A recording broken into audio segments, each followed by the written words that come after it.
Evidence. Tonight, see what truly exists inside the world of the paranormal. Inside. Join the discussion and review some of the best paranormal evidence captures from a wide variety of experienced and up-and-coming investigators. See and hear what they capture, where they captured it, and how they captured it. Right now on Entity Voices Paranormal Evidence.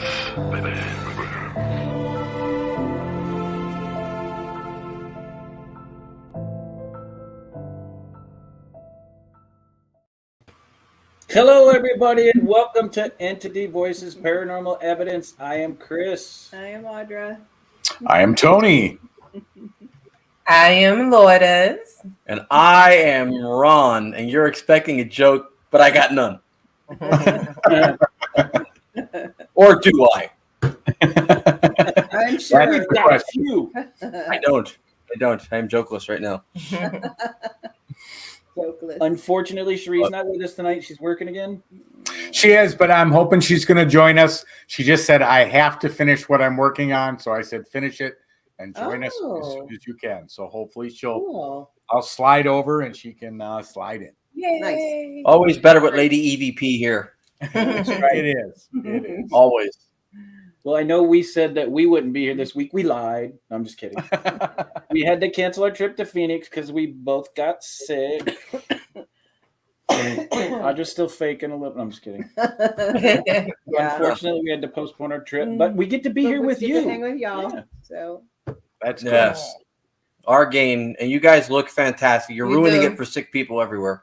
In Because dimension. you look good. You guys look good. You didn't see us Sunday. Yeah. Oh. Well, I'm glad Oh. you're feeling better. Yeah, we're glad you look good and you feel better. Yeah. We're glad you're here. Yeah. We came off of our first weekend with nothing paranormal. Yeah. It was like withdrawal. It's like, wow. like- Yeah. I need a ghost. Great big Where's somebody smile. bring me a ghost?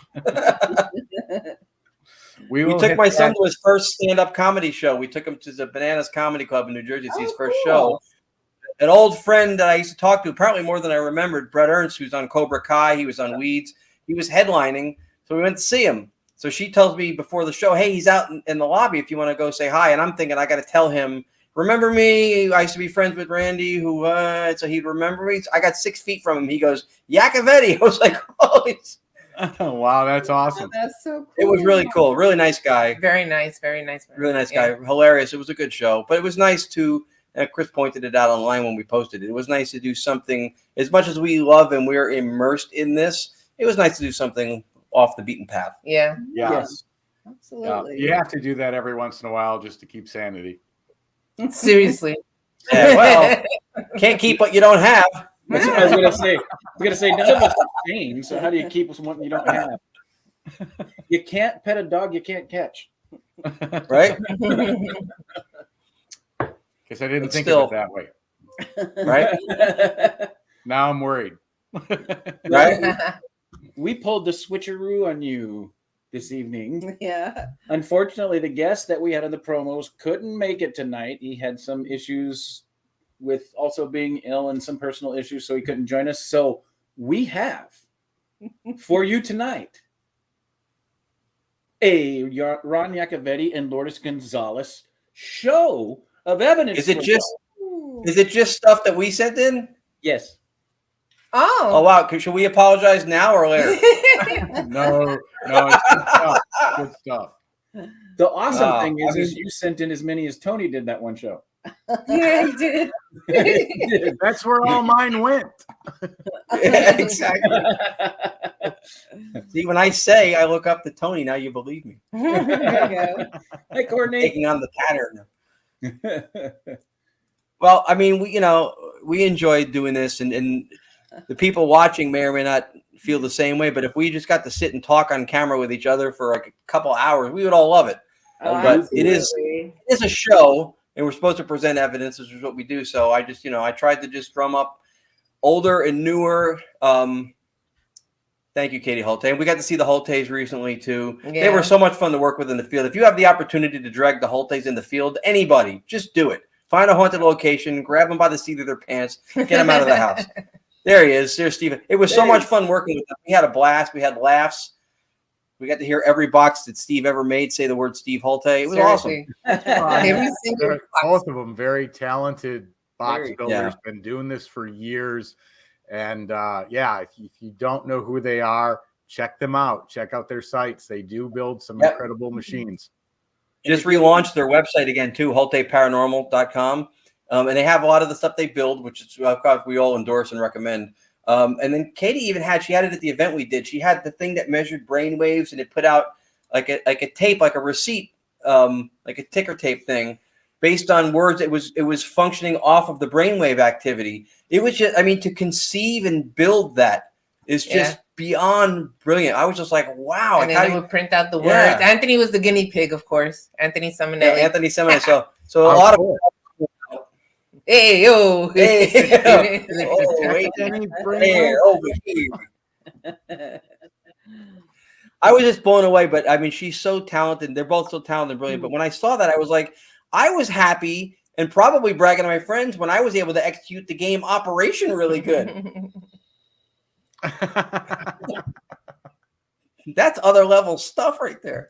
It was really cool. It was really cool. You're recovering very quickly. Yes. So. Oh, they went to Pine Bush Museum yesterday. So thanks, Carol. Yeah, Pine Bush Museum in Pine Bush, New York, UFO and Paranormal Museum. It is a really, really cool place. It's a little gem in the lower Hudson Valley area in New York. But I recommend it if people can make it there. It's really cool to see what they did with it. Interesting. Awesome. So. And then we have a lot of people saying hello. Yeah. Hi, everybody. We appreciate that. We have an awesome audience. We do every week. We have the best audience. Mm-hmm. Yeah, we have the best audience, no doubt about it. Did you do anything this weekend, Tony? Yeah, but I can't speak of it. Oh, okay. It was naughty. Exactly. Didn't quite Cherie's fall in the on next that room. level, but maybe next weekend. Nice. Fair enough. As long as you had a good weekend. That's It cool. was. Mine was very restful. Oh, I know. Kind of boring. We sat in our old people recliners, We watched did. movies, and we watched the whole season of 1883 on Paramount Plus. It was awesome. Oh, cool. Oh, wow. That's a good series if you guys ever watch it. It's the beginning of the Duttons. Yep. From Yellowstone, so it's pretty cool. Tony, the paranormal tease. Paranormal tease. Yeah. Why do I see business cards in the future? Paranormal tease. Don't give him any ideas, y'all. He'll come on with tassels next week. That's funny. All right, Ron. Let's give them what they've been waiting for. Becca. Hi, Becca. Okay. Good night. And Eric. Oh, not that. Have a good night. Not that. Not that. What do you Give want to them what start they've with? been waiting for. The end of the show. You want to start at the bottom and work our way up, or you want to start at the top and work our way down? You know what? Let's start with since it's all the stuff that we sent in. So everybody sees Staticom behind Tony and behind us, and we've been doing direct radio voice for close to 4 years now. Obviously, Tony's been doing it quite successfully and has been producing incredibly good stuff. And so a lot of what we do this, especially live, people see the software. We're doing live filtration of sound versus, back-end review where a lot of audio stuff gets cleaned up, and we're slowing it down and all that stuff. But we talk about how long we've been doing it. The software is a newer development in the process that we've been working on. But when we started with direct radio voice, we started with just a world band radio. Then we used a portal device just for a little noise reduction and maybe a little reverb to see if we can get some clarity to the vocals. And it was working from back then. Right. We tried blending frequencies, heterodyning, 2 uniques to make one unique, the sum and difference of those two. We did upper megahertz and lower kilohertz. We did a tone of like 200 hertz mixed in. We tried all different things to try to get the clarity, the tonality, and the cadence as discernible as possible, because ITC is supposed to be real-time dialogue, not like EVP, which is record and review. So a cool thing to start with, I think, would be if it's in there, helicopter, not a helicopter. So this is when this is earlier on. The video was cut much later than we even recorded it. This was my former apartment, and we had a long wave long wave channel. I think it was 240 hertz. We had varied a little bit, and it sounded like interference was choppy. It sounded like a helicopter. So I called it. Maybe it's interference from a helicopter. We're right by New York City, and then a voice responded and clarified that it wasn't. Oh, cool. All right, here we go.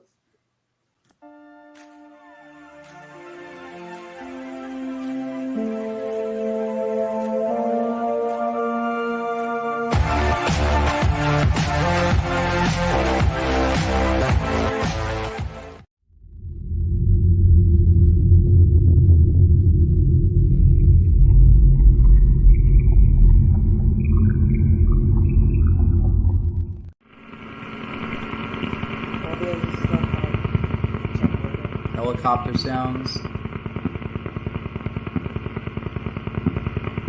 wonder if it is like interference from helicopter radios. We are across from New York City.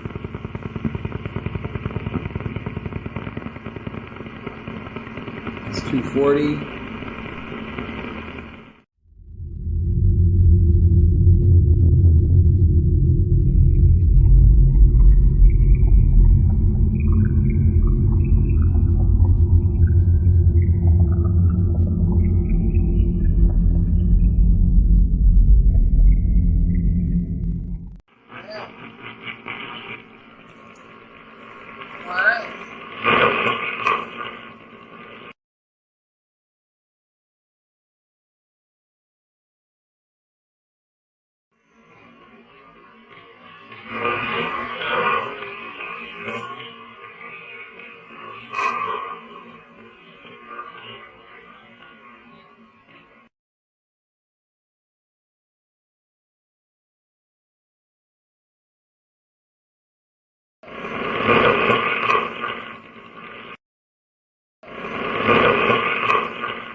Wow. That is so cool. It was creepy voice too.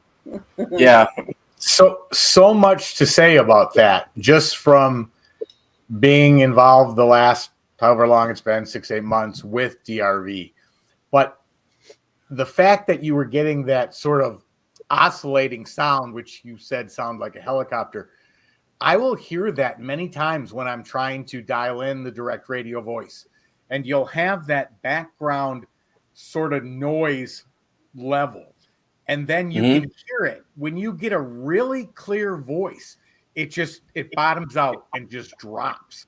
And it was almost like it was fluctuating. And you, Ron, you and I have talked about this recently in doing some of the tests we're doing with Staticom about those sort of surges. And we're thinking that they're possibly testing the environment and figuring out exactly how to speak and make it work. That could have very well been what that was as well, that they were sort of fluctuating with the DRV and that frequency to get, and then they responded, not a helicopter. No, that's a great point. And that it shows the maturity of process too, because at that time, because it didn't sound smooth, my interpretation was something's wrong. And I didn't even look at the possibility that was a sign of something that was right, because it sounded different. I thought it was wrong because it wasn't smooth, and I wanted something clear and with a low noise floor so I can understand it if something came through. But now what you're saying is completely the much more sensible way to look at it. But at the time, a little bit of a variation in the sound, and I'm like, well, I'm the same way. But that's the development of how this whole process has progressed and what we've learned. But that's a perfect example of what sounds to me like they're, getting ready to interact, testing the background, But the fact that he said not a helicopter, I mean, who knows? Maybe it's extraterrestrial. I don't know, but you caught something there. Yeah, well, direct response for sure. And so you set up two things. One, in some of the experiments we've been doing, running into closed circuit chip quarter, like on a white noise machine, I got surges on that. I got those bursts. And I thought without the radio on a closed circuit kind of a loop, I wouldn't get that. And I did. And I rhetorically said during the recording, oh, I'm getting those bursts. Why is this happening? And then a female voice goes, we're testing. And I was like, ooh, somebody's listening. And it's so funny because I was feeling that exact frustration. I told you I bought that new sleep machine and I was testing it, and the bursts just kept coming and I'm like, and that's when you said to me, well, when I heard that they said they were testing, I haven't had the time to try it again, but we'll see what happens. But my fear is this one loops, because I was hearing some phrases that seem to keep coming up. Now this thing says no looping, but I think they lied. Yeah. Yeah, and it's interesting. I've used mine a few times and I haven't had a problem with any kind of a loop with it yet. And it's recorded, so it has to at some point have a finite point and then restart. Right. Yeah. Right. But it was interesting though, because I didn't think I would get the burst on there because the device doesn't record or receive. And he still gets them. And I still got the bursts. And so if you think theoretically that this is a higher vibrational plane, dimension, entity, all the above, whatever, you have degradation of sound, you have transducing, you're going to have it's not going to mesh necessarily, right? You may have some bursts or some interference like that because it's not 103.5 FM being received by a tower broadcasting 103.5 FM. Right. It's not even a division multiplexer where you have a bunch of things on one channel that are segregated and then like cable works, are redistributed once they get somewhere else, frequency division multiplexing, and then piping it out. It's just one empty channel, and in this case, it's just the noise. Correct, but I think you're right. I think their manipulation of that for us to hear them through that white noise are those energy bursts you receive. Yeah, and like I said, the one thing that very recently, when I asked that rhetorically, I wasn't expecting an answer, was we're testing. And so you set me up because we're kind of hodgepodging our way through a list of just some older and newer stuff. Well, when he talks about the noise bottoming out, so the next one I think you guys should play is the Kingston one, the Harlot one. Yeah. Harlot at Kingston, because that's a good example of how the noise bottoms out. Yep. And the voice comes down, and it's pre-software because we're not doing the software That's there correct. either. I was running, and I think, just through a portal box, but very little noise reduction on the gate, very little, and very little reverb to it. It was just 222 kilohertz long wave, and there's a camera in the room that was filming it. It was Ghost Hunting Day a couple years ago. Ghost Hunting Day. Here, you hear it's kind of quiet, but just before that, the actual noise floor just drops. Yeah. And afterwards, back up. Guys, if you want me to replay something, let me know, because I'm going to delete these as we go to make these easier to sort. That's fine. Yep. That's a smart way to do it. Yeah. All right. Here's no the trail. Harlot at Kingsland. Yeah. The Paranormal Tease. Here we go.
Nice. Yep. That was a great example.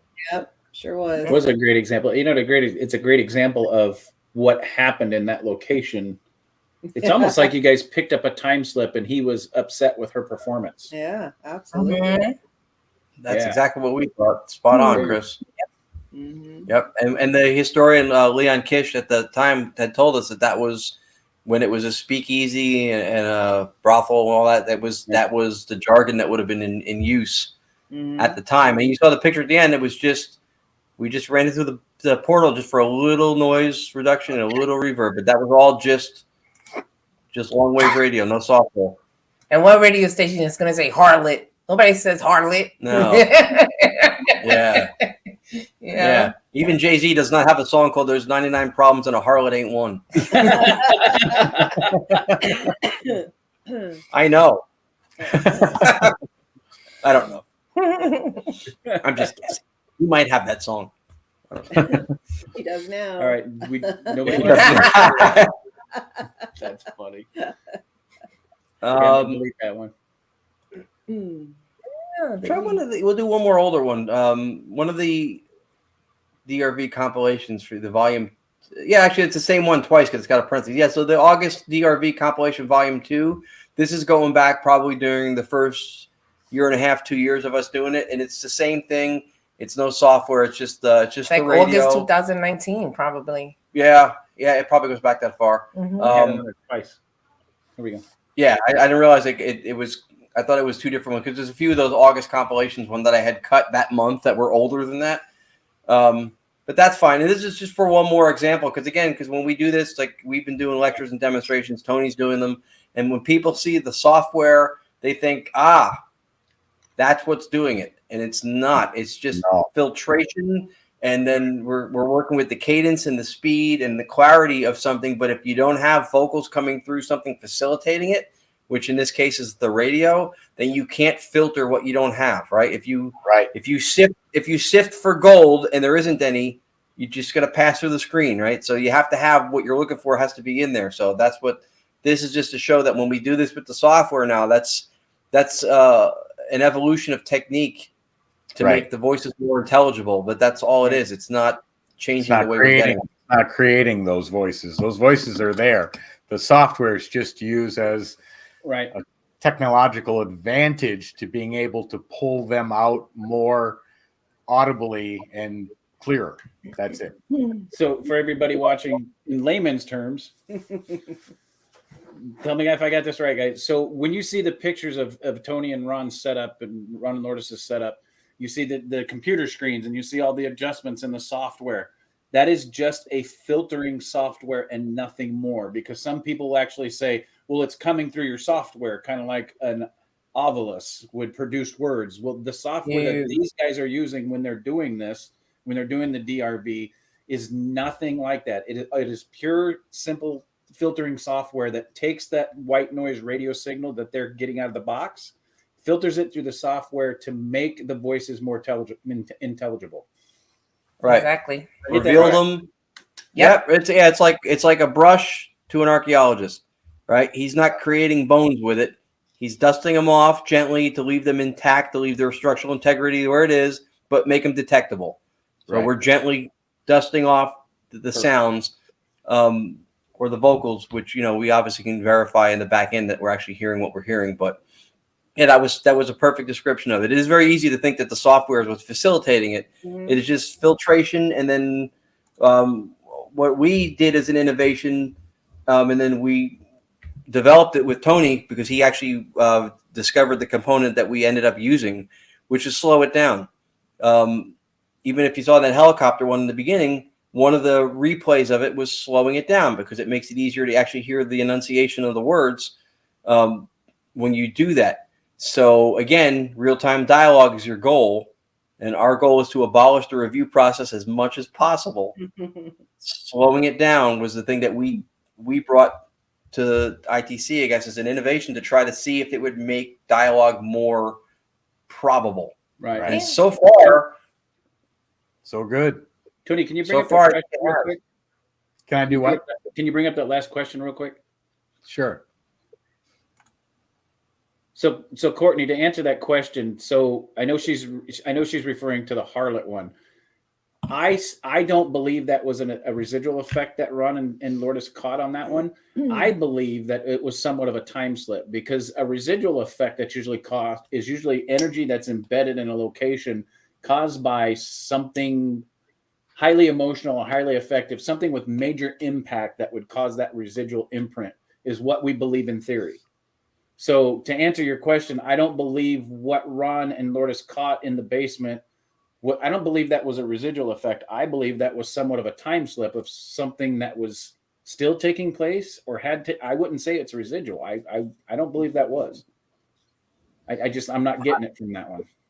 I would agree, but I would also, to Courtney's credit, I would also say that if you had to look at other possibilities, that would be another one too. When you have dialogue, when it's responsive, when it talks about your immediate environment and something that's happening in the moment, then it's not residual, because it's actually in real time to what's going on. But it could have been time slip. That could have been a residual capture coming through. Who knows? I mean, we've had mostly live interactive stuff. I think Tony the same, right? Doing direct radio voice hasn't really been a festivity of residual vocals, but I can't say it's not possible. Most of the not most. I think almost all responses I have gotten definitely intelligent, because I'll ask questions that I'm not truly expecting an answer to, and I'll get those answers. Now, like Ron said, though, is it a possibility that something residual could come? Sure, I think it's absolutely possible. I think the possibilities of it, we don't even know. We don't even know where those boundaries are. So I think anything's a possibility, but to me, that sounded, that didn't sound like a huge emotional trauma thing. So it sounded like we just picked up somebody saying, what they said, and that's it. So the only other way I think it's important to know. It's important to note that when we did catch that, there was nobody in the room. So no one was asking questions. We were all upstairs because it was largest ghost hunting day, and we were doing the last piece of it, which is at the end with the questions or whatever. So we left it running and we went upstairs. I feel like it is some sort of a time slip. I do too. I lean more towards that. Could it be residual? Maybe, since there was nobody there. And but I feel like it was more of like a time slip too, that something that was happening at the same time what we were doing, like there's no future, past, everything is like morphic resonance. Everything is a state of now. Everything is in a state of probability. You don't have a past, present, future. I agree. And she brought up a great point. I was thinking that everybody was upstairs. The video that was with that, it was not a video I paired up to make a video. That was the actual video from the streaming service that ran it at the time. So the camera on the computer that was down there providing a static cam for the broadcast during the ghost hunt, that's what captured it. And it was running because nobody shut it off when we went upstairs. Yeah. Interesting. So. Yeah. I don't know. I couldn't figure out why I couldn't read the comments. And then I realized I have two 52-inch screens next to me, and I'm looking at it on my little laptop. Let me move the screen. Now I can read it. I'm like, which one is the next? Which one is the good one? You want the August DRV compilation? Yeah, we'll do that one more old one, and then we'll get into some of the newer ones. And just because of the shock and awe of it for us, the damnation one, I would maybe show one more time. Okay. Close to the end. Hey, Joan. All right. Hey, Joan.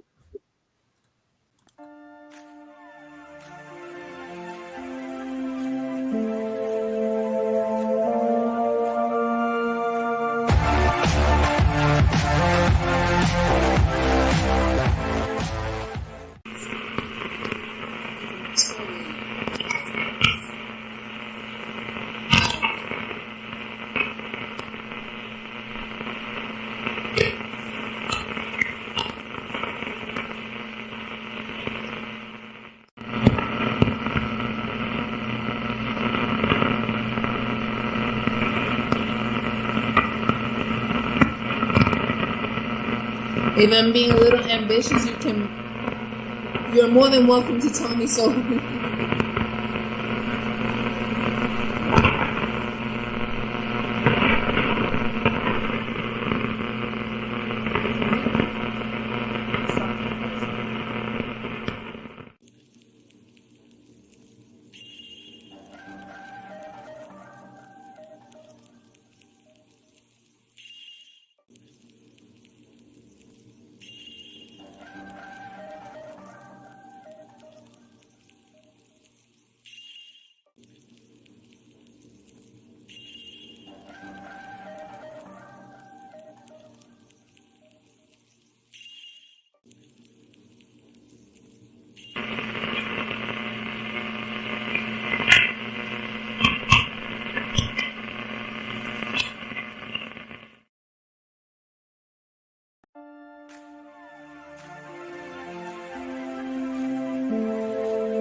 Wow.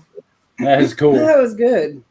Yeah, it's also so great to hear what most people didn't get to hear because we didn't start putting it out until after we clarified. But those answers are there. Those answers are in the plain white noise. And yet you could hear that plain as day. Hank, ha ha. Mm-hmm. You know, but for it to go from that to what we get today just shows the evolution of this, because, and I know you're going to play some of the more modern stuff, you know, in a bit, but right now I'm just blown away because I knew it worked. I heard you guys do it prior to the cleaning software, but wow, just what a difference. It is a difference. I was just telling him because I had forgotten about these. I would say show some old ones, and I'm listening to them. I'm like, oh my God, they don't sound as clear to me as they used to when we first caught it. Because if you compare it to what we catch now, right, with the filtering software, right, you got spoiled by what comes through today. Yep, it's true. Because for people who maybe have tuned in, these are evidence clips that we are showing pre-software before we started filtering in real time. So now we'll probably show one of stuff that we get now, and you're going to see the difference. So the voices are there. They've always been there, but now we got them sounding more clearer with the real-time filtration software that we use. Yeah. And we'd be remiss if we didn't again applaud an ITC trailblazer, a pioneer, Keith Clark, because he had been filtering things using the software for quite some time, and I'd accuse that equipment. The house in between, dude, call us. We're more than happy. The house in between is excellent. It's excellent. The people involved are people we admire. So yeah, reach out to us after the show. So what was I saying? I don't know. We were talking about the difference between when it got cleaned up. Yes, Keith. I was talking about Keith. Keith. That's so you, yeah. I had come across this stuff and we had talked or whatever. And I asked him, I said, I would like to try to see if that would have any effect on what we're doing with direct radio voice. And then he kind of like set us up with, here's what you use. And this is what, you know, and he kind of walked us through just taking that and fusing it into the process we were already doing. And I think that's worth mentioning too, because he's brilliant and he's doing fantastic work. And I think that's like Annabella Cardoso and like now going forward, I believe Tony Rathman's going to be another one. This movement of spirit communication is being elevated by people who have done it the whole taste throughout the history of ITC. And I think Keith belongs historically in the elite group because he did influence what we were already doing. And I think that's where I think how Tony says is one of the best ways to say it. The voices have been there. We've had access to the voices. And what we've been able to do through the implementing, I can say it, of software was being able to have the dialogues in real time, which is what we're trying to do. Agreed. So, yeah. Agreed. Let's do The damnation one is good. not yet. No, oh come on. You want to have the cherry on top and then try to throw ice cream underneath it? But we have we started a trend. You showed some of your old stuff. Now let's show some of the newer, but not the newest stuff, so you can see the progression. Edgewater EVP Maker 2. Okay. That's newer. All right. Here we go.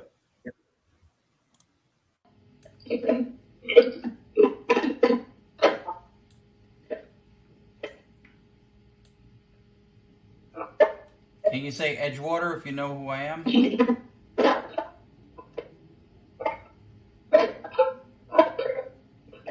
I heard it. Thank you.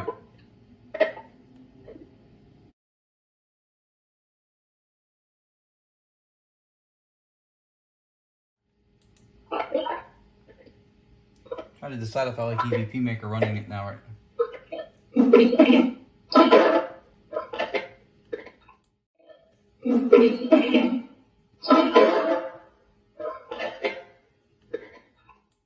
Matter. Yeah. That's awesome. That's awesome. So they were repeating us. Yeah. Did you? I hear EVP Maker don't matter. That's at the end. I hear don't matter. I heard that too. Do you guys ever stop? You guys ever think that maybe you're crossing a dimension and there's somebody on the other side doing DRV and they're picking up your voice? Listen, bro, I've thought that. I've thought because sometimes we hear our own voices, and I'm thinking it's like I know that they like to mimic, but then I'm like, is it us that we're talking to from a different time? And we're doing direct radio voice, and we're answering each other ourselves. You never know. Well, you never know. You never know. Weird is you got the one where she said testing, almost like they were testing their equipment while you were setting up your equipment, and you're getting the same stuff back. It's just weird. Mm-hmm. So in two different dimensions, the only person willing to talk to me is me. I have that problem in this dimension sometimes. All right. And appreciate the comment, Brad. If you're going to hang around, hopefully let us know if you can't, because we're saving one for a couple more. But if you can't, we want to show up before you hop off. The damnation one that I wanted to show now, they don't want to. You know what? play the consecutive ones, and then play the damn. We're at 740, so make sure those get in. Play the botchy one that I got, then the one you got. Is your botchy one loaded? No, I don't think he loaded. Because you sent it to me recently, but it wasn't in the folder where I grabbed everything real fast. All right, so I may not real quick. Play one, I'll add it. All right, so you know what? Do a short one. Do Rockaway You're Knocking. This was at the Rockaway Library recently. We did a direct radio voice, digital seance lecture and presentation, and then Rich Michella wanted us to run the radio, and we did, and it delivered. Nice. So this was really good. Yeah, this is recent. A couple months. It's good. October. I want the audience to pay close attention to the clarity from the 2019 clips to this one, which was recently in 2022. That's right. All right, here we go. Big difference. Huge.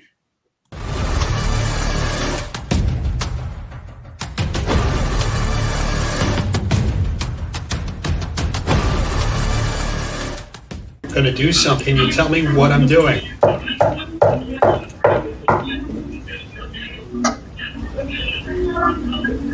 Knocking.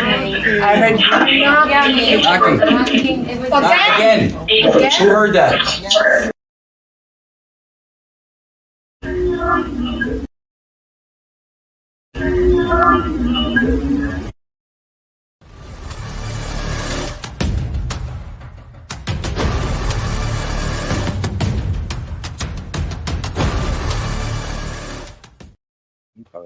That's awesome.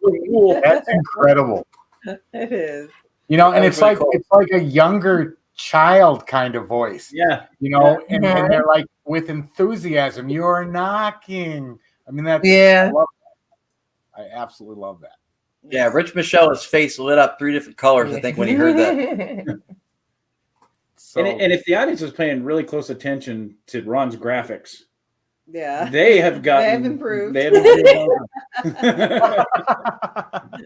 Yeah, well, that one even had some special effects to it. That was cool. Yeah. No, I know. Before right, I was slightly claymation. It's loaded. All right, so why don't you set it up, and then actually you should really just set up both stuff if you want to. So we've got Ron's bocce one, right? Tony's will go first, though. Yeah, Tony's is first. We're going to play them in the order that they happen because this shows a connectivity between what we're both doing in the same area of research within days. The one that's just bocce, right? Mine just says bocce. So this was one of the first, I'd say maybe 3 or 4 DRV sessions that we got a really good connection and really good answers. But this one was just kind of blew my mind for a variety of reasons. One, the name we got, and a response. And then this flows like a day or two later into the one we're going to play from Ron and Lourdes that ties into it. But go ahead and I'll do it. I'll play it. So here's that clip with the name bocce. Here it is.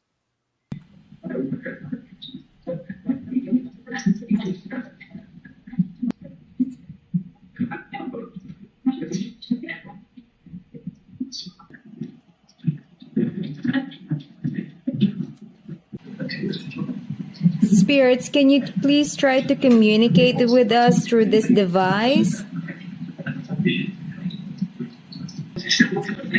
Who's watching?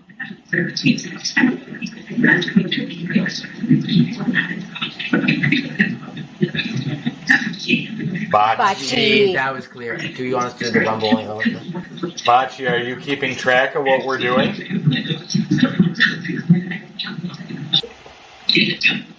Marcello, can you see us? Yes. Thank you.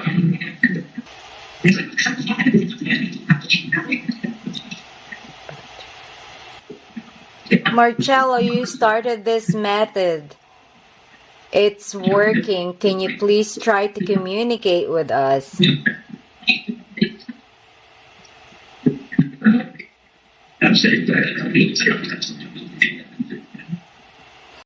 That's killer. I love that last part. Holy crap! Crazy. Right? That last Meech is unbelievable. I love that last part. It is so clear. And even though he's speaking in English, which he didn't, it just sounds like his tone of voice. It sounds, even though it's completely different language, I'm just like, I said to Sheree, I'm like, that's him. That's him. That's so cool. It sounds like him. It does. So for people who may not know, Marcello Bacci is looking for a picture of him. He was an ITC pioneer. He did direct radio voice and had contact through an old vacuum tube radio. As good or really better than anything we've done or we've seen so far. We're still chasing what he got. There's also a couple in Luxembourg, the Harsh Fishbacks, who also got incredible stuff using the same technique of direct radio voice. So him coming through is, especially through Pure White Noise, is fantastic. And so that was part of the connection that came through. And Tony, if you wanna set up, I got a picture with me and him that I did because I had the same type of radio he had. He's the older guy on the bottom. This is him. It's younger. Oh, Pressy. He's the older guy at the bottom. Yeah. I'm the older guy on the top. Situational awareness. That's right. Yeah. Thank you. Beat me to the punch, Tony. But that's funny. This was the first. I had a bunch of others, and I've played them in the past. It was ones like he can hear us, can he see us, things like that, and a ton about buried treasure and them asking me questions. But this is the one where the voice at the end came through so clear that it was you were talking on a speakerphone. It was unbelievable. So I was telling Ron about it, and then a day or two later, Ron sent me one, which we're about to play next. And he said, oh, my God. Now, Ron's on the East Coast. They're in New Jersey. I'm on the West Coast. We're in Phoenix. So we're literally the U.S. apart. And yet the communication that was happening with Ron and Lourdes, what they were doing, and the fact that I had started when these showed up, maybe 4 or 5 months tops. And then what's going to be said to Ron, we'll discuss it after it's played, but just absolutely fascinates me. But let's go ahead. If you have it up, Chris, hit it. Otherwise, I'll move over there. Real quick as an intro into it too, because I cut it off because it was kind of distorted a little bit. But there was this humming kind of like sci-fi-ish, almost rhythmic sound that preceded this, and so it went quiet. And then at the beginning of this clip, they clarified to me that it was their music, because I was again kind of talking to myself, going, "What is that?" And then so they start out with saying it. Thanks, Brad. Yeah, Brad, hang around because it is. It absolutely we're is. We're saving one more. We'll play it next. We'll play the next one. But so this correlates to Tony's thing within 2-3 days the most. All right, here we go.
Hey, Tony's my friend.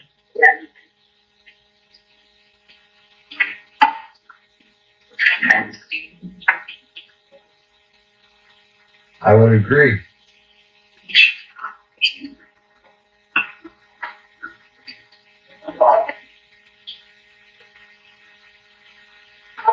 Can you say Entity Voices?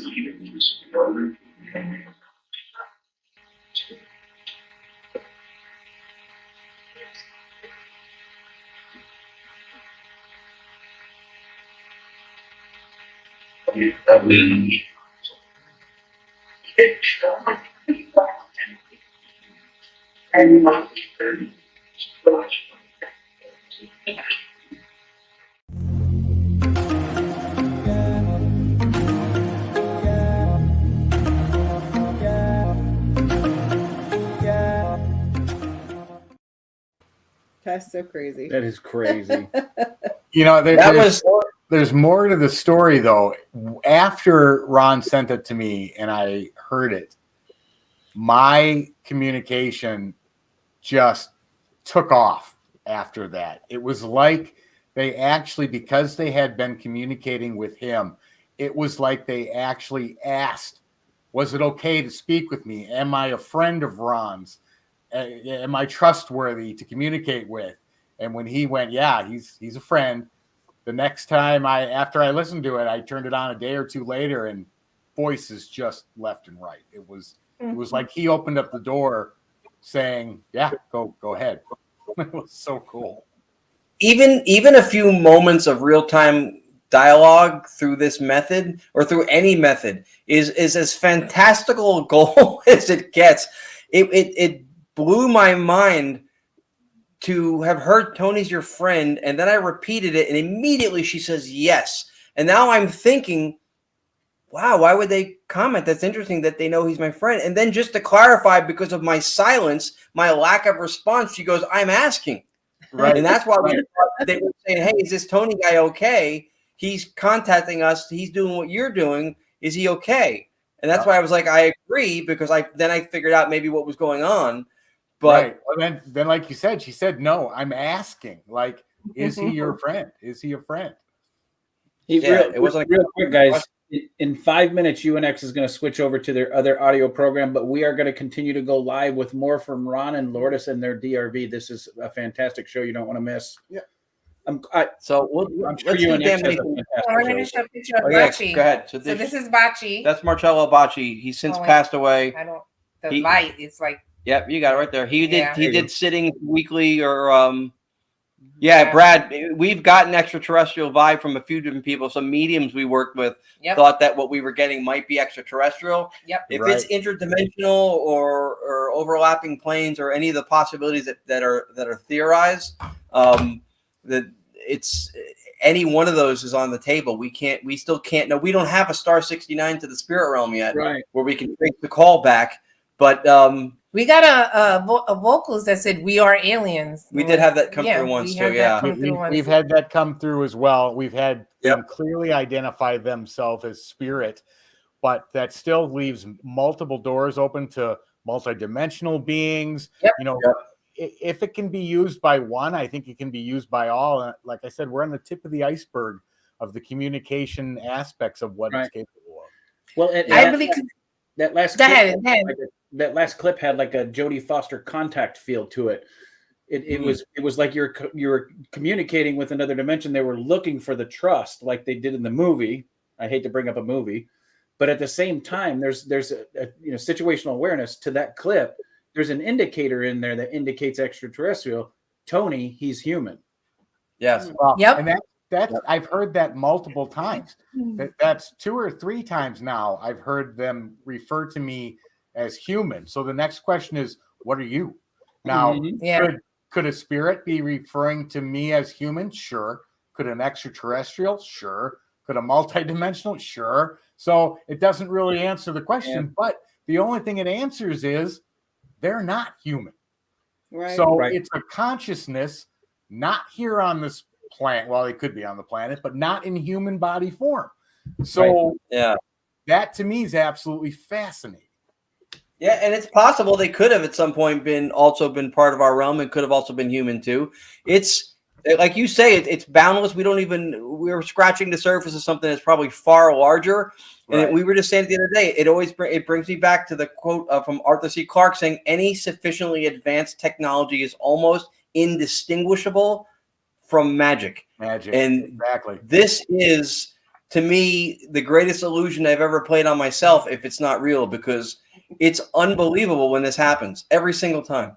It mind-blowing every time it happens, just because of the way that they interact and the instant answers and full sentences, not a word, not a, and I know we've discussed this at length, but it's fascinating. We've only hit the tip of the iceberg. Well, and we did this with Ron and Lourdes at Gettysburg Bash, and what's fantastic about it from a metaphysical standpoint, I can tell you that, and I'm gonna lead more into the realm of away from not metaphysical too, because I'm kind of rational, but just a little bit. I could actually, you can ask these guys. I was actually walking around the room. We were getting multiple voices through the box, but I was actually picking them up, some of them up in the room. So I was moving around, because as I was moving around, some of the responses were louder where I was standing than they were coming out of the box, which was weird. But at the same time, what's really weird is, as you're doing this, and what we experienced with Ron and Lourdes is, and some of these clips that you've seen that Ron's produced and Lourdes produced tonight, is we don't see them. All we're picking up is the voices that are coming through that box, but somehow they can see what's in the room that the box is coming out of. Yeah. Some of the clips. Yeah. And I appreciate it. And when Chris says box, he's referring to the speaker. Not to nitpick too, but one of the things that we're fighting an uphill salmon against current battle with is that ITC is dominated by the concept of a spirit or a ghost box. This is a method, not a device or a box. It's literally just a world band radio. We started with just a radio. So it's emanating from a speaker, which is a box.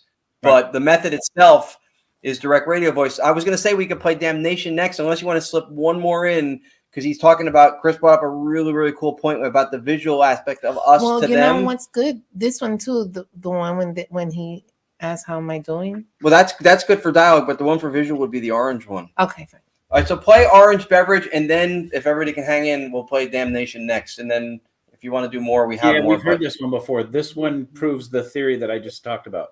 Right. That's why I want to do it, because you really teed it up nicely. I didn't mean to. That was good. I did that on purpose. No, I'm just kidding. All right, here we go.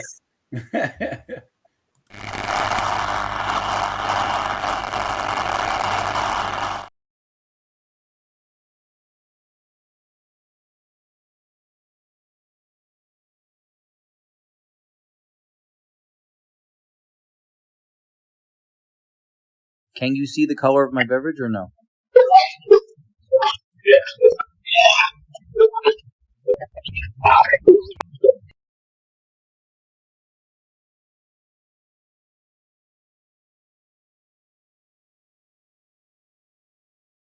Can you see the color of my beverage or no?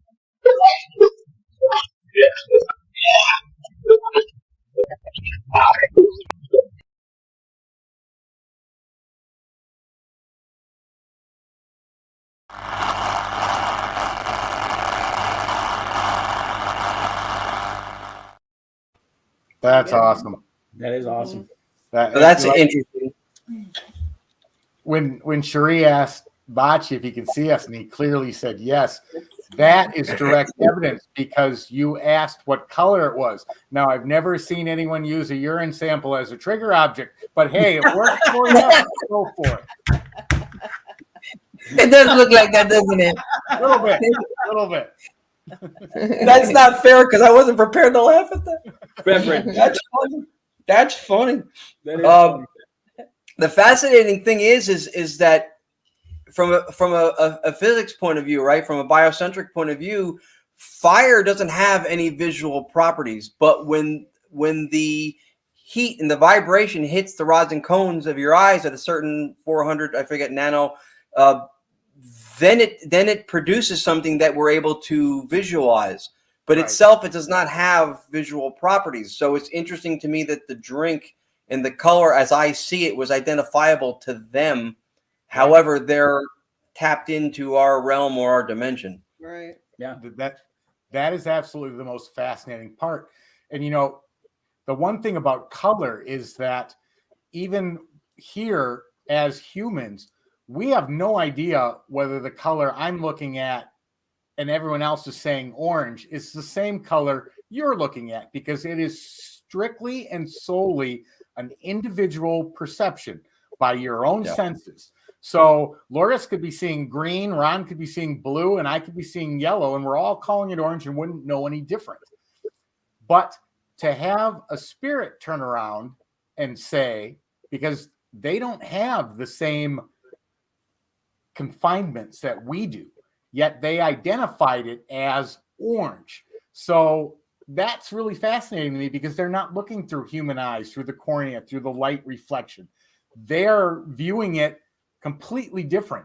That opens up a whole new window then to what color is and how it's viewed. And it's just, to me, that's absolutely fascinating. Yeah, no, I agree. And that's an excellent explanation for it. And that's why I was pointing out too, that something that we take for granted. You can see fire, but from a biocentric point of view, you cannot. It doesn't actually have visual properties. Right.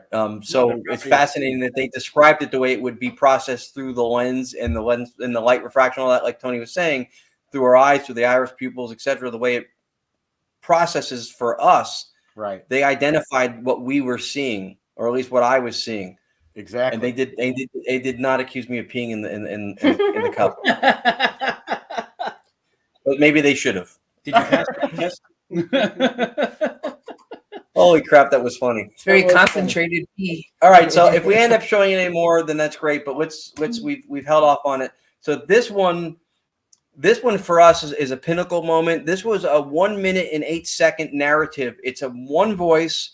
It's a solitary message. It sounds like a cautionary tale to what we think is the glorification of what's dark and negative in the paranormal, where it's glorified through media, and we think that this stuff is so cool because it's demons, and it sounds like they're telling us, no, don't be stupid, kind of a thing. But this was at the Shanley Hotel in Napanoch, New York. This was Labor Day weekend. We did a book signing event, and so this is staggering. This is not edited together. This is literally the same voice throughout the whole for thing. a minute straight. Yep. unanswered, just on a diatribe. You're talking about the dark vocals one, right? Yep, dark vocals, the damnation Yep. one. Here we go.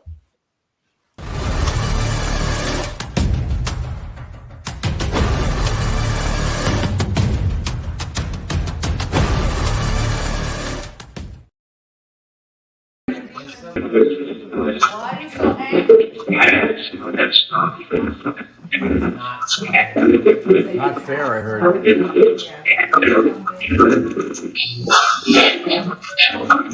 what we're doing? Well, is it easier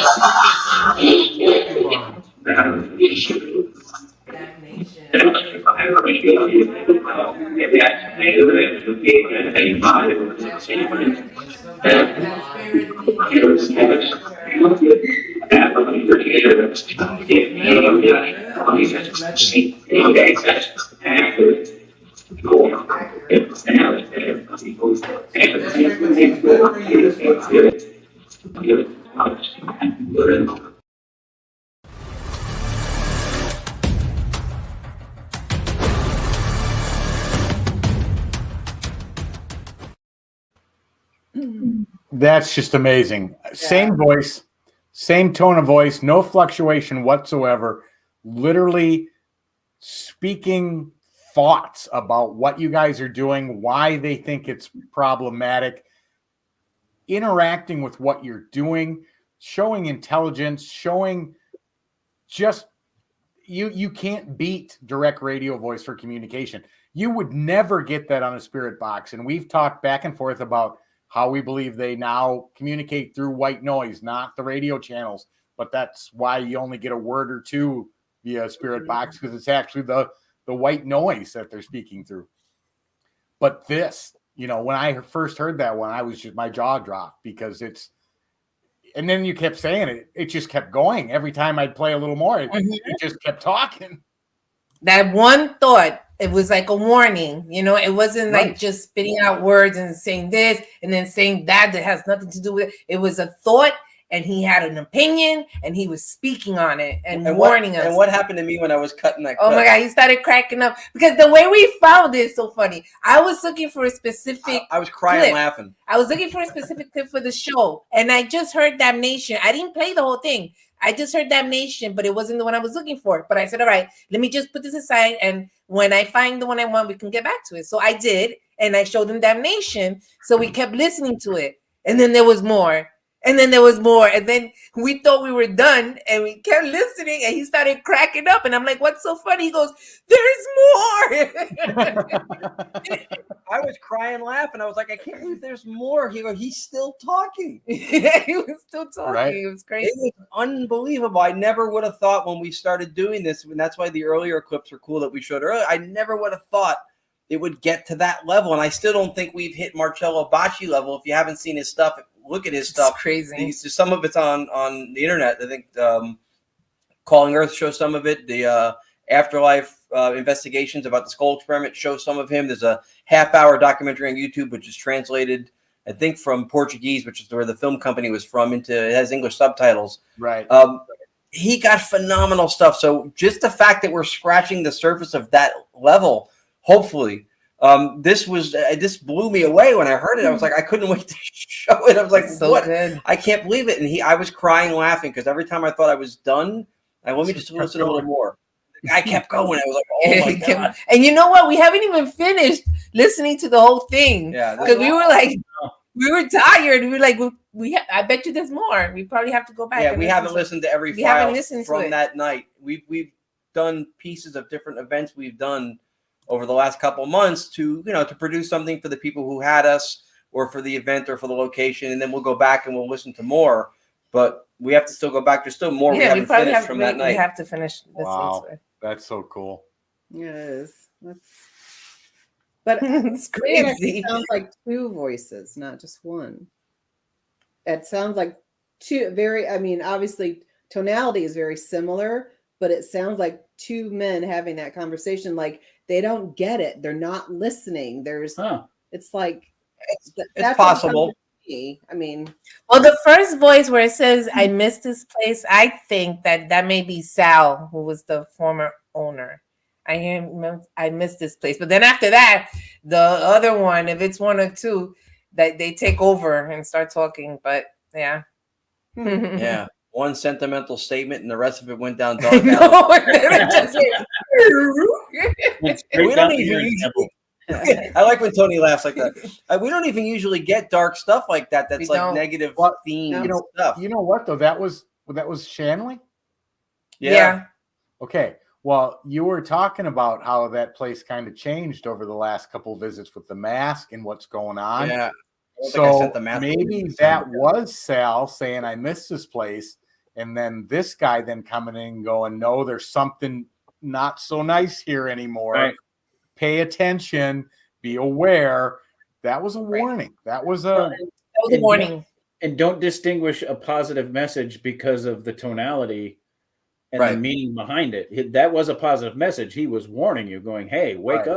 Right. So it was a positive message. Yeah. Good point. Because it's not, it sounds creepy, but in actuality, it's not like a dark message. It's giving you a warning about something dark. Yeah. Yeah. Right. So, Good point. yeah. Right. Well, you got to think too, if it was one of the gangsters from back in the day that's giving you the warning, that's how he would have presented it. Mm-hmm. You know, hey, dumbass, I care about you. You better listen to me. Yeah. Yeah. Do you want to do the you coming out of the shower one from Massachusetts? That one is good from dialogue. The soiree one with the fart. Okay, fine. That sounds good. All right, so with two more short ones, and if you guys want to call it a night, we're totally okay. Which one you want? So do the room 203 one post Lourdes. This was a couple weeks ago. We were at the Massachusetts Paracon, and she had just come out of the shower, and I was running the radio and testing settings and stuff. Because actually, Tony and I had conferred and gone over some setting changes and different components we were trying out. And so I was messing around with it because we were going to be doing a podcast show that night we expected to do it on. And then we were doing it again for the next day for demonstration and stuff. So I wanted to kind of have all the kinks kind of ironed out. So I wanted to run it a little bit. So when she was showering, I was running the radio. And then she came out and somebody started talking to her immediately as soon as I came out of the shower. And why wouldn't they? Agreed. All right, here we go.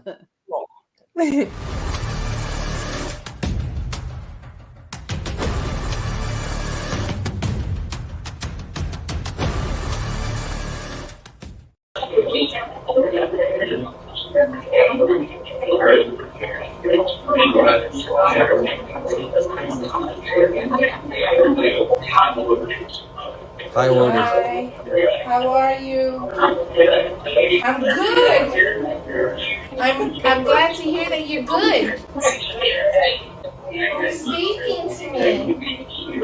I miss you too, I guess. I don't know who it is.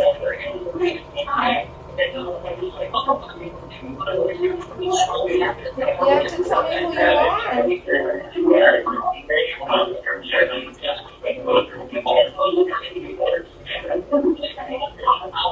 are.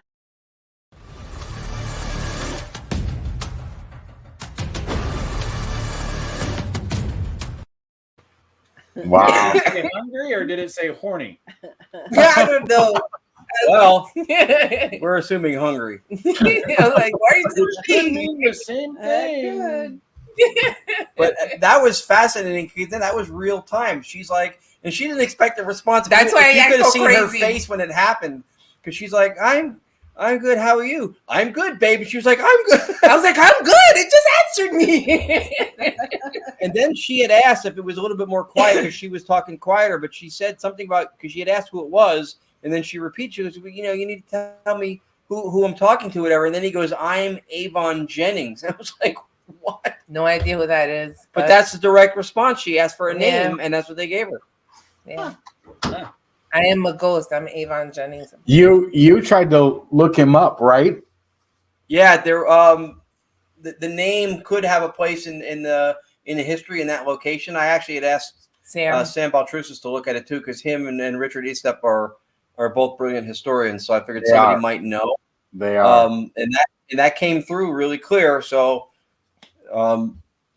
It's possible. We haven't been able to pin it down yet as a definitive name from any period of time in that location, but Avon was a name back then for sure. And then I don't know. Hopefully, we'll be able to get some kind of a definitive. We had another instance at another location. We got a very clear name, and we were able to correlate it to someone who worked in Chamberlain, and it was in Kingsland. Oh no, I was thinking about Stalter. Oh, Pine Bush. yeah, that's another one. We've gotten first and last names as well through DRE, and they are so clear and so you can't help but go looking for connections because you don't hear that often. You don't hear somebody give a first and last name, and that's one of the wonderful things about direct radio voices, that you can get them. Yeah, have him check into an Evan, because if that guy had a subtle accent, Avon could have been that slight little swish above the E. Yeah. Yeah. I mean, You could have had a jacket full of lipstick and different perfumes, and Avon. That's what I was thinking of, the Avon lady. Ding dong. That's right. Little books to hand out. That's how it all started. What was Tony's nickname at the beginning of the show? Paranormal Tees. Paranormal Tees. There he goes. Lipstick and everything. There you go. Now he's pushing lipstick and some perfumes. Yep, and then people will buy it because it's Tony Rothman. Yours truly included. We cannot end the show without the fart clip. Yeah. So this is the last one we'll do. Then this is from October 7th, Pine Bush Museum, UFO and Paranormal Museum. We just mentioned earlier. We did a shadow soiree. It was a whole Victorian theme night. We did a digital seance. Second time we've done it there. They did a fantastic job with catering it, promoting it. It was sold out with a waiting list. We were floored. The place did such an amazing job. So the clip, I have a clip from the Shanley Hotel. I didn't include it tonight, where the voice says a lot, almost as long as the Damnation one. And it says something about my allergies, my eyes, can't keep them open, whatever. So I had presented that in between the first sitting of direct radio, digital seance, and the second one. So in the beginning of this clip, you hear what sounds clearly like a fart noise, and the juvenile in me went, hey. So I said, apparently allergies and gas follow you to the afterlife. And then you'll hear a laugh, and then the rest of it was one of our guests asked a question about what it's like on the other side. She got a direct answer. I thought I heard the answer, but I wasn't sure what it said. A male voice clarified the female voice, repeated the answer. She asked for the name of the guest who asked the question, and they gave it. All right. Here we go.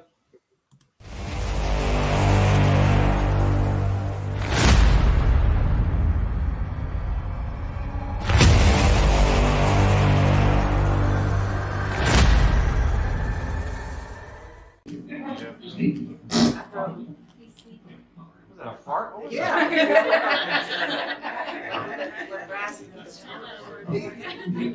Allergies and gas. Haha, you hear that? What's it like on the other side?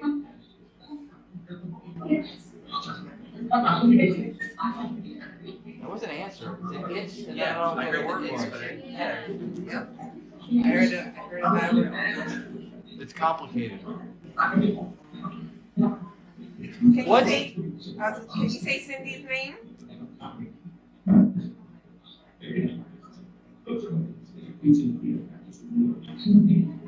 Oh, yeah. Thank you. Yeah. Thank you. I heard that. I heard it. Before that, I heard.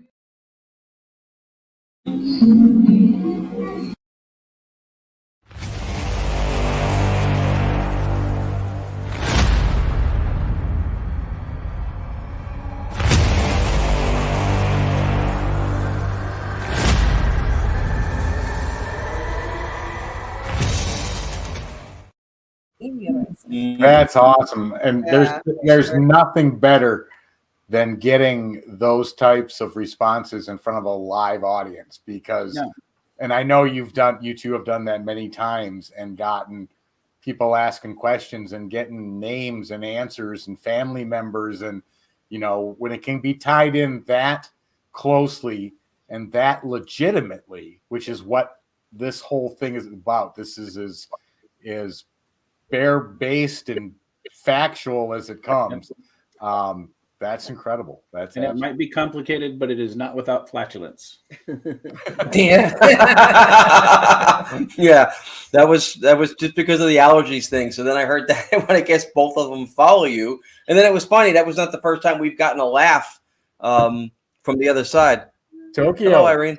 Wow. Wow. Ghost of Paranormal Japan. Wow, very cool. Thanks for watching. Very cool. Hopefully you saw the whole show. Yeah. Very cool.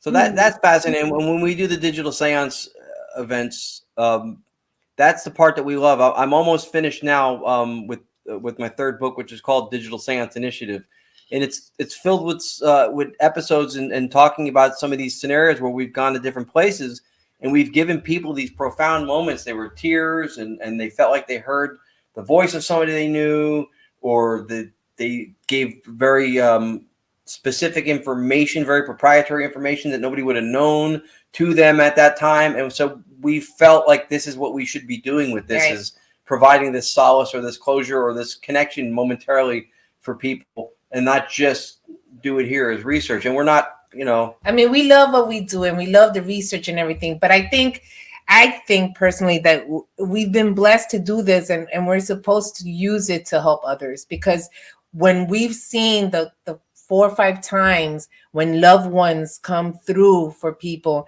and how it changes their lives, they missed and they needed closure.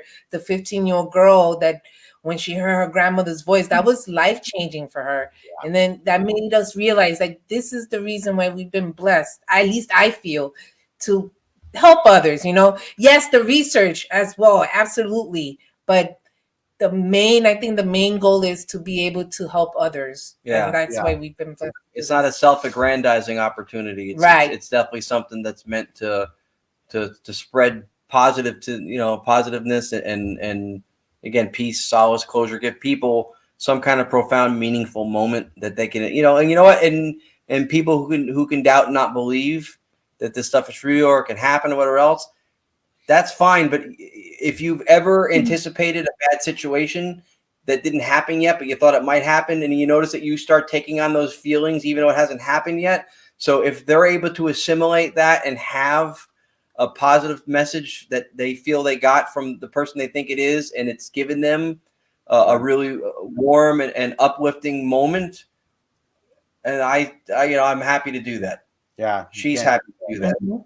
Yeah. And the research is a bonus because it's fun. I love researching it. Well, the research has gotten even more fun because I don't want to say any names specifically, but I'll just say it rhymes with Anthony Rathman. Is that a hint? Did I give it away? Too easy? He does fantastic work, and since he's been doing this, he's been doubling the blowing off our socks level of what we've been able to hear in a very short period of time. And I think that speaks to the morphic resonances, the collective consciousness, the operator being part of the process, because he's been so good at ITC and he's connected so well for so long that when he switched to a method that worked more efficiently and he felt stronger about, I think the results followed that. Thank you. Absolutely. Thank you very much. I greatly appreciate that. And there's just, I need Thanksgiving to get here just so I can run test after test. I have a list. Seriously, I wanted to do this for like 4 nights in a row, including all over the weekend. I never had a chance. And I kept saying, I'm doing it tonight, I'm doing it. And I just get pulled away. Thanksgiving is going to be Staticom research 4 days. And I'm not going to move until I get them all complete. Yeah. And you know what? Speaking of that same thing too, Chris, and you can elaborate if you and Audra want to, but that same collective consciousness, that same energy of the people who are part of the equation as operators, when we did it in Gettysburg, which you referenced earlier, with you guys there, and then we had Steve Dills and some of his members from Transcend Paranormal, that was an amazing group of people that we had in the room. And we got some good the responses. They asked questions in languages that were lost languages, like that was I forget what it was. It was some language from West Virginia that Steve asked for, and he got the response he was looking for. Right. The female from his team questions that were very specific to deities and God and answers came. It was unbelievable. And again, I think that speaks to the people in the room. Yep, absolutely. And you get lost in it. It's so fascinating. You get lost in it. We were in that room for what, 3.5, 4 hours? I know, it's hard to pull away. It's hard to pull away. We have to end it. Damn it. I know. And what was fascinating was that Giuseppe Cardona, who was with Anthony Simonelli, wanted to ask about somebody who he likes to joke around about and get insults from the other side on. So he asked the question. He gets the answer, and the vibe completely changed. Seriously, everything changed. He got interference and noise and burst, and it was running quietly and smoothly and perfectly. It was like the sun was out, and then all of a sudden the cloud came in. Exactly what happened. So we literally which one you're talking about. Yeah. So we took a break. We said, let's do recess, and everybody wants to go get a drink or have a smoke. Do what you want to do. Step outside. We'll reconvene in like 15, 20 minutes. And we did. And when we turned it back on, now important to note, we had this happen when we had Zaffis and Beltrusis with the Shanley. I didn't shut it off. I only muted the Bluetooth speaker. That's it. So the connection, the frequency, the filtration, everything was intact. And when we turned it back on, it was completely reset. It was like none of that happened. It was quiet again. The voices started coming in. The whole tone changed. It was crazy. But yeah, he shook the apple cart. And at first we were like, man, we shouldn't have let him ask that question. But then I was like, well, that proved. It proves something. It proved something. Not only did he get the response he wanted, it also proved that when we turned it back on, that the whole vibe changed. It really did. He got the response. And immediately after he got the response, the whole vibe just changed. Which is telling. It's telling. They knew it was off. They knew that answering now, you'd never hear it. They waited for it to come back on. Because like you said, it was 15, 20 minutes. Then they gave the answer. And then that intelligence also probably picked up on the answer and changed that mood, brought in that dark cloud. And, Well, the cloud came in before the break. That was why we took the break. Yeah. Because he asked a question and then it got all dark and crazy and loud and bursts. So we said, let's mute it and we'll step away and we'll come back. And when we came back, without touching any settings or any frequencies, then it got back to normal. It just calmed down. Yeah. It was just different again. The sun came out again. Yeah. The sun it was came a out. funny response, but it screwed up our session for a few minutes. For a few minutes, it sure was. So that's that. So thank you to you guys for. I didn't, we had a guest that couldn't make it, unfortunately, last minute. And we scrambled to put a show together. So I just sent in a bunch of clips. We didn't even show all of them. I just said, let me just send in, you pick whatever. I didn't realize we were the only ones sending stuff in. But for people watching, this team of investigators, Tony and his wife, Cherie, Chris and Audra, and I'll speak also as an individual, and Lourdes, are some of the best people that we and I are blessed to work with. We appreciate that we get to do this and share our stuff with them. Brilliant, talented, kind-hearted, good-souled people. I think that's part of why you get what you get, because I think you do get what you put out there. So it is every time for me, and I think you would say the same, a huge honor to be able to share what we do with not just the audience we have, which is an awesome audience. We love the people who watch, but with the people we co-host with, who do incredible work. All of you. So thanks for showing that much of our stuff. That was really. We love you. Yeah. We love you guys too. Quit talking so nice about me. You'll ruin my reputation. Christoph. Christoph. All right, Tony, who's joined us tonight? Oh my gosh, we've had quite the audience. Courtney Peterson, Melissa Blackman, Anton Ritter. Oh, cool.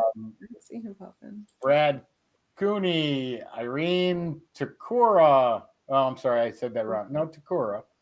From Japan. Yep. Yeah. That's awesome. And Brad Cooney, we will reach out to you. Melissa Blackman, as Melissa always. Blackman, always. Scott Reddick. Everett was here. Jerry was here. RT. Frankie Adoa. Frankie Adoa, yeah. Yep, he did the thing at the Ritz Theater we did with the Holtes a week ago. Really good people. Yep, really good people. This audience is just riddled with quality people. We're so grateful to know all these people. Anthony Simonelli tuned in. Yeah, we're grateful for that guy too. Okay, Everett. Yep, the whole case. Steve joined in. My sis popped in too. Donnie Marie Keeler Merle is my sister. Oh, that's awesome. In Phoenix. So she's out by you, Tony. Well, cool. the other side. She's in Coolidge. Yeah. She's in Coolidge. She's on the other side. I'm sure I forgot some. A little witchy was here. Carol Garcia. Courtney Peterson, I think we said her. Yeah, Courtney Peterson. Alyssa Blackman, as always. I apologize. There were a lot of people coming in and out tonight, and we appreciate that. Yeah, we love you all. Yeah, Ronald from ERRT Radio. Yeah, Ronald's always with us. Ronald's always commenting too on our posts. He's a fantastic dude. Yeah, he is. Michelle LeBaron was here. Yeah, she's awesome. Mary Beth Reamer. The God Index. Beck and Eric stopped by from PPIT. Yeah. I didn't know why the Magic Garden just. You remember at the end of the Magic Garden when they would say all the names? Oh yeah. With the mirror that didn't have any. There's no glass. It was just romper room. Was it? Oh, was it Romper Room? Romper Room would do it too, though. Yeah. They both would do it. Yep. That's funny. Well, thank you guys. We appreciate you guys so much. Yeah, really cool. Thank you guys so much. Thanks for throwing that together. It's always so cool to watch it. It is. It's so even cool. cooler to be there. How you doing? Anthony, good show. Forget about it. Forget about it. All right. Want to thank everybody for stopping by. We will be back again next week. Same time, same channel, same network, same peeps. Same peeps. Is next week with the guy whose name sounds similar to mine? Yes. I just sent you a message. Oh, okay. From Expedition Bigfoot. Ronnie LeBlanc will be here. Nice. Tune in for what a cool guy. What a brilliant researcher. We spent time in Massachusetts at Mass Paracon talking to him and his wife, Amy. Fantastic people. And he has a lot of really, really cool concepts that really connect with what we were talking about with interdimensional and a lot of the contact. And so that's going to be a fun show. I love saying LeBlanc. I love that name. I don't know why. The simple things. LeBlanc. So we're looking forward to that. That'll be awesome. Cool. All right, everybody. We appreciate you joining in again. We love you all. We're thankful that you showed up. Yep. And the reason I say that is because it is Thanksgiving week. Put up Everett's comment right at the end. You got it, Tony? Oh, not that one. There it is. That's awesome. Go ahead, Chris. All right, yeah, guys. you enjoyed us already. So Thursday is Thanksgiving. Make sure you spend it with those that you love. Make sure you take time to spend it with people that you care about. Make sure that you're thankful for everything that you have positive in your life. We don't recognize the negative. We only recognize the positive. Stay thankful. But for the rest of that 4-day weekend, get yourself out there, do some investigating, make sure that you don't only stay thankful on Thanksgiving, the rest of that weekend, you stay haunted. We'll see you guys next week. Good night, guys.